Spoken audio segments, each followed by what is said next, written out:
पुराने जमाने की बात है। एक मुल्क का सेनापति बादशाह से भी ज्यादा ताकतवर था। बादशाह इसी बात को लेकर हमेशा परेशान रहता था। एक दिन सेनापति ने अचानक बगावत कर दी और बादशाह का कत्ल करके खुद सल्तनत का बादशाह बन गया। काफी साल बादशाहत के मजे लूटने के बाद उसने दरबार में ऐलान किया कि अब वक्त आ गया है कि मैं अपनी सल्तनत किसी और के हाथ में दे दूं, मगर मेरी एक शर्त है कि मेरा उत्तराधिकारी मुझसे भी ज्यादा चालाक और होशियार होना चाहिए। मैं अपने वक्त में इतना होशियार और चालाक था कि एक ही वक्त में 10-10 घरों को एक साथ अपनी चालाकी से लूट लेता था। यह सुनकर दरबारियों में से एक शख्स जिसका नाम बिल्लू था, वह आगे बढ़ा और कहने लगा, हुजूर, आप 10 घरों की बात कर रहे हैं, मैं तो पूरी की पूरी बस्ती ही खा जाऊं, वह भी बिना डकार लिए। सेनापति बादशाह ने कहा, तो ठीक है, तुम पास वाली बस्ती में जाकर अपना कमाल दिखाओ। अगर तुम सफल रहे तो मैं सारा राजपाट तुम्हें सौंप दूंगा। बिल्लू वहां से निकल पड़ा, अपनी बीवी को साथ लेकर बस्ती की ओर। वह एक सौदागर के भेष में उस बस्ती में रहने लगा।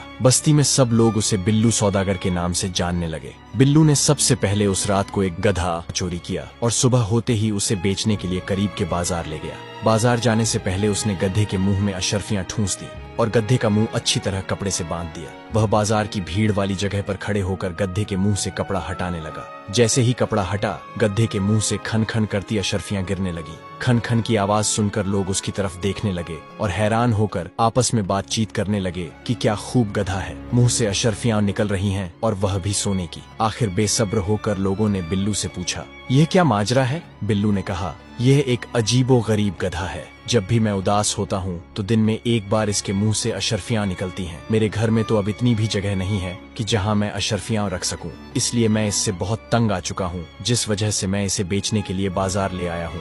मैं चाहता हूँ कि कोई ऐसा व्यक्ति इसे खरीदे जो इसका ख्याल रख सके। लोगों ने गधे के मुंह से अशर्फियां गिरती देख ली थी और बाकी का किस्सा बिल्लू सौदागर ने बता दिया था। सबने यही सोचा कि इसके लिए अगर मुंह मांगी कीमत भी दे दी जाए तो सौदा महंगा नहीं।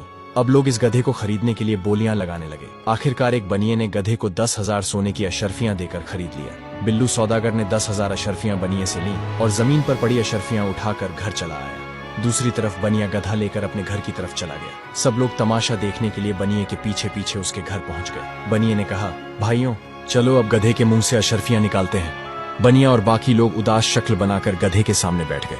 काफी